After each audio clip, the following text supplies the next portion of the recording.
जय श्री राम।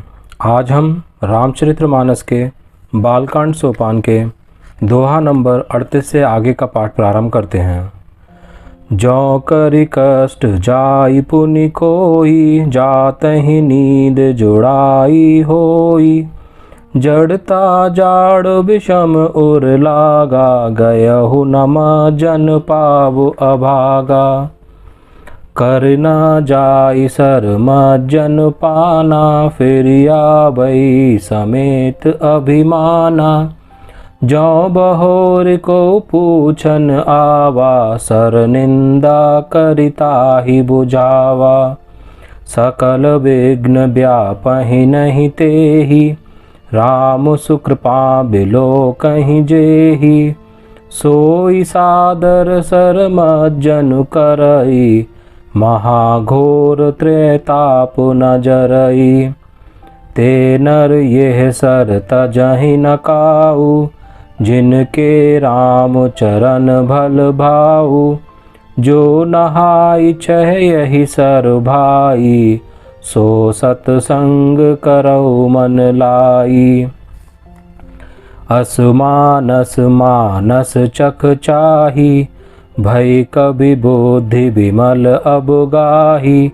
भयउ हृदय आनंद उछाहु, उमग्यौ प्रेम प्रमोद प्रबाहु। चली सुभग कविता सरिता सो, राम विमल जस जल भरिता सो। सरजु नाम सुमंगल मूला, लोक वेद मत मंजुल कूला। नदी पुनीत सुमानस नंदिनी, कलिमल त्रन तरु मूल निकंदनी।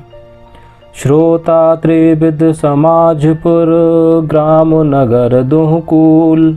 संत सभा अनुपम अवध, सकल सुमंगल मूल। सियापति राम जय जय राम, मेरे प्यारे राम जय जय राम। राम भगत सुर सर तहि जाई, मिली सुकृति सर जहु सुहाई। सानुज राम समर जसु पावन, मिलेउ महानद सोन सुहावन। जुग बिच भगत देव धुनि धारा, सोहति सहित सुब्रति विचारा। त्रिविध ताप त्रासक मुहानी, राम स्वरूप सिंधु समुहानी। मानस मूल मिली सुर सरहि, सुनत सुजन मन पावन करहि। बिच बिच कथा विचित्र विभागा, जनु सरि तीर तीर बन बागा। उमा महेश विवाह बराती, ते जलचर अगणित बहु भांति। रघुबर जन्म आनंद बधाई, भंवर तरंग मनोहरताई।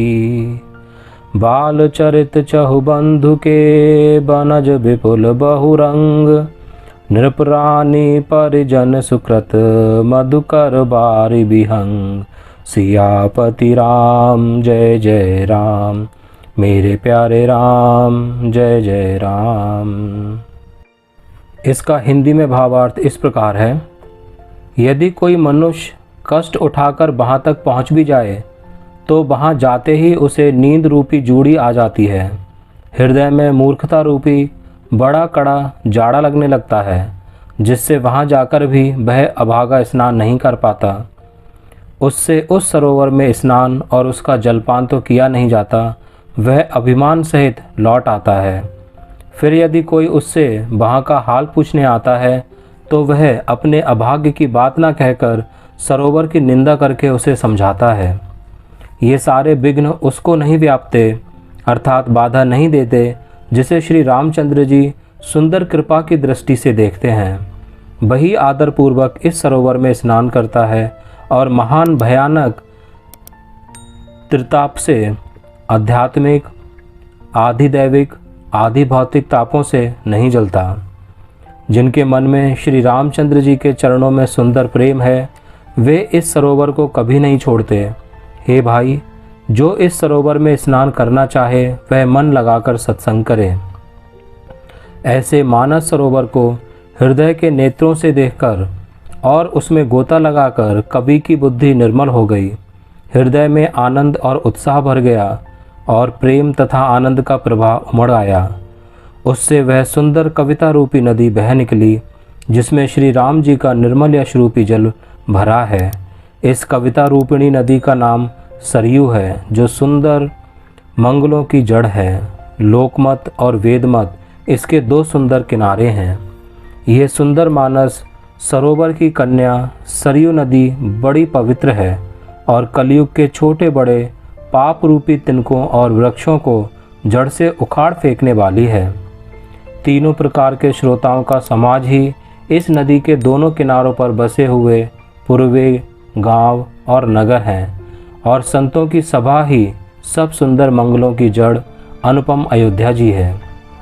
सुंदर कीर्ति रूपी सुहावनी सरयू जी राम भक्ति रूपी गंगा जी में जा मिली। छोटे भाई लक्ष्मण सहित श्री राम जी के युद्ध का पवित्र यश रूपी सुहावना महानद सोन उसमें आ मिला। दोनों के बीच में भक्ति रूपी गंगा जी की धारा ज्ञान और वैराग्य के सहित शोभित हो रही है। ऐसी तीनों तो तापों को डराने वाली यह तिमुहानी नदी राम स्वरूप रूपी समुद्र की ओर जा रही है। इस कीर्ति रूपी सरयू का मूल मानस श्री रामचरित्र है और ये राम भक्ति रूपी गंगा जी में मिली है। इसलिए यह सुनने वाले सज्जनों के मन को पवित्र कर देगी। इसके बीच बीच में जो भिन्न भिन्न प्रकार की विचित्र कथाएं हैं वे ही मानो नदी तट के आसपास के वन और बाग हैं। श्री पार्वती जी और शिव जी के विवाह के बराती इस नदी में बहुत प्रकार के असंख्य जलचर जीव हैं। श्री रघुनाथ जी के जन्म की आनंद बधाइयाँ ही इस नदी के भंवर और तरंगों की मनोहरता है। चारों भाइयों के जो बाल चरित्र हैं वे ही इसमें खिले हुए रंग बिरंगे बहुत से कमल हैं। महाराज श्री दशरथ जी तथा उनकी रानियों और कुटुंबियों के सत्कर्म पुण्य ही भ्रमर और जल पक्षी हैं। बोलिए प्रभु श्री रामचंद्र जी की जय।